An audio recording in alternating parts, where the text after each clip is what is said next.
ফারুকের গায়ে আঘাত করেছে ওই হাত আপনারা ভেঙে দিবেন। অন্য যদি জেলে যেতে হয় হুকুমদাতা হিসেবে 1 নম্বর আসামি আমি আহ্বান বললাম। এই সরকারের যে উপদেষ্টা সবচেয়ে ডেডিকেটেডকে নাহিদ ধরেন মার খেয়েছে, নাহিদ মার খেয়েছে একদিন, এইখানে যারা দাঁড়িয়ে আছে 100 দিন মার খেয়েছে। 28 বছর পরে ডাকসুর ভিপি হয়েও ক্যাম্পাসে যে কয়বার মার খেয়েছি, অনেক উপদেষ্টা আওয়ামী লীগের বিরুদ্ধে ওই কয়েকদিন বক্তব্য দেন নাই। অবশ্যই আসিফ এবং নাহিদ তো আমাদের সহ আন্দোলনকারী, আরো অনেকে, মাহফুজ সবাই আমাদের ঘনিষ্ঠ, আমাদের সহযোদ্ধা সহকর্মী। একসাথে এনআরসিসি এর বিরুদ্ধে আন্দোলন করছি, ডাকসুতে নির্বাচন করেছে তারা, ছাত্র অধিকার পরিষদের সাথে ছিল। আমি তো শুধু বললাম এই কারণে যে এখানে কয়েকজন এই আন্দোলনের যারা ফ্রন্ট ফেজে ছিল তাদের ডেডিকেশন আছে, ত্যাগ আছে, আর কিছু হচ্ছে মৌসুমী নেতা। শুধুমাত্র 10-12 দিনের মিডিয়া কভারেজে এখন বিশাল নেতা হয়ে গেছে। তাদেরকে ঢুকাইছিল ছাত্রলীগ আন্দোলনের গতিবিধি পর্যবেক্ষণ করার জন্য, আন্দোলনে স্পাইগিরি করার জন্য। 18 জুলাই যখন কথা বলি যে ভাই এক দফার বিকল্প নাই, এক দফা ছাড়া এই জাতির মুক্তি নাই, হাসিনা পিশাচ হয়ে গেছে, হাসিনার পতন ব্যতীত আমাদের মুক্তি নাই, প্রত্যেককে জেলে যেতে হবে, তখন বলে ভাই আমরা তো এক দফার জন্য আন্দোলন করি নাই, এটা কি উচিত হবে? এইরকম এখন 2-1 জন ব্যাপক বিপ্লব হয়ে গেছে, অথচ ফুল ছাত্রলীগের এজেন্ট হিসেবে এখন যাই হোক সোশ্যাল মিডিয়ার কারণে ব্যাপক পপুলারিটি হয়েছে, সেলিব্রিটি বনে গিয়েছে, কিন্তু তাদের পেছন দিকে একটু তাকাতে হবে। হঠাৎ করে চরিত্র বদল করলেই বদল হয়ে যায় না। তো গতকালকে এই আহতদের এবং বিশেষ করে হামলায় ফারুককে যারা আহত করেছে, আহতদের ব্যানারে এসে, আমি জানি না এটা সার্জিসকে বলতে হবে, এখানে জুলাই মুভমেন্ট ব্র্যাকেটের জার্নালিস্ট নামক একটা হোয়াটসঅ্যাপ গ্রুপে সার্জিসের ফরওয়ার্ড করা একটা মেসেজে সাংবাদিকদের কাছে চক্ষু ইনস্টিটিউট হাসপাতালের এই দুর্বৃত্তদের নিউজ কভারেজের একটা মেসেজ আমি দেখতে পাচ্ছি। এটি যদি সঠিক হয় তাহলে গতকালকে থেকে সার্জিসের সম্পৃক্ততা নিয়ে যে অভিযোগটি এসেছে সেই বিষয়ে সার্জিসকে পরিষ্কার করতে হবে। যেহেতু আহতদের চিকিৎসার জন্য ক্ষতিপূরণ দেওয়ার জন্য জুলাই ফাউন্ডেশন গঠন করেছে, সেটার তিনি দায়িত্বে আছেন, তাহলে তার সাথে এদের একটা সম্পৃক্ততা স্বাভাবিকভাবে আছে। এখন এই হামলায় আছে কিনা সেইটা আমরা জানি না। আমি পরিষ্কারভাবে আমাদের নেতা কর্মীদেরকে বলে দিতে চাই, ধৈর্যের সীমা ছাড়িয়ে গেছে, সহ্যের বাঁধ ভেঙে গেছে।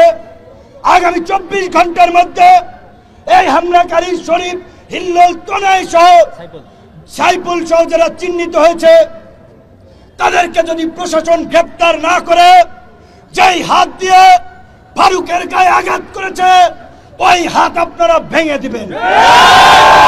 তার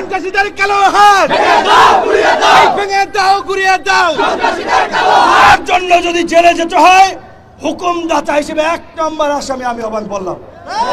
কিন্তু এখন যদি আমাদের রক্তে ভেজা বাংলাদেশে এই অধিকার পরিষদের নেতা কর্মীরা গত 7-8 বছর ধারাবাহিকভাবে যে লড়াই সংগ্রাম করেছে, রক্ত দিয়েছে, এই রক্তই আজকে বিপ্লবের প্রেক্ষাপট তৈরি করেছে।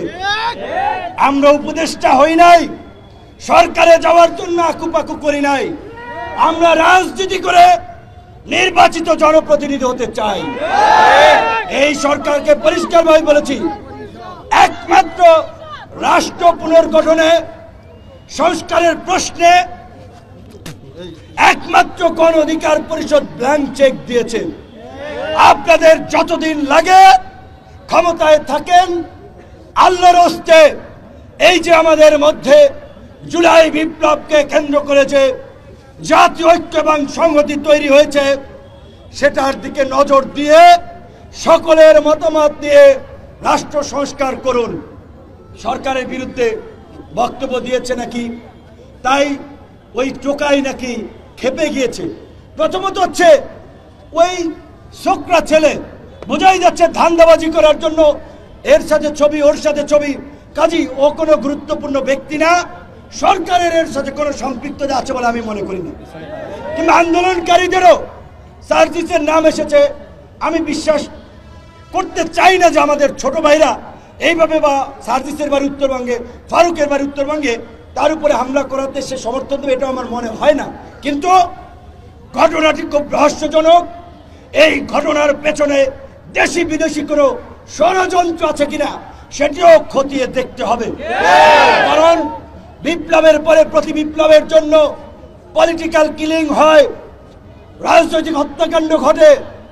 এই বিপ্লব এবং আন্দোলনে আমাদের কি রোল, আমরা কি করেছি, সেটা আমাদের নিজেদের বলতে হবে না, দেশের মানুষ জানে।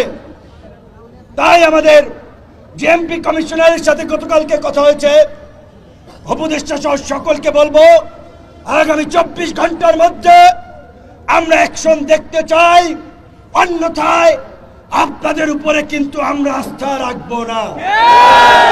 আইন নিজের হাতে তুলে নিয়েই এই শহীদ মিনার এনে বিচার করব। ওরা নাকি ক্ষমা চেয়েছে, এইভাবে সিনেমা স্টাইলে মেরে ক্ষমা চাইলে ক্ষমা হবে না, হবে না।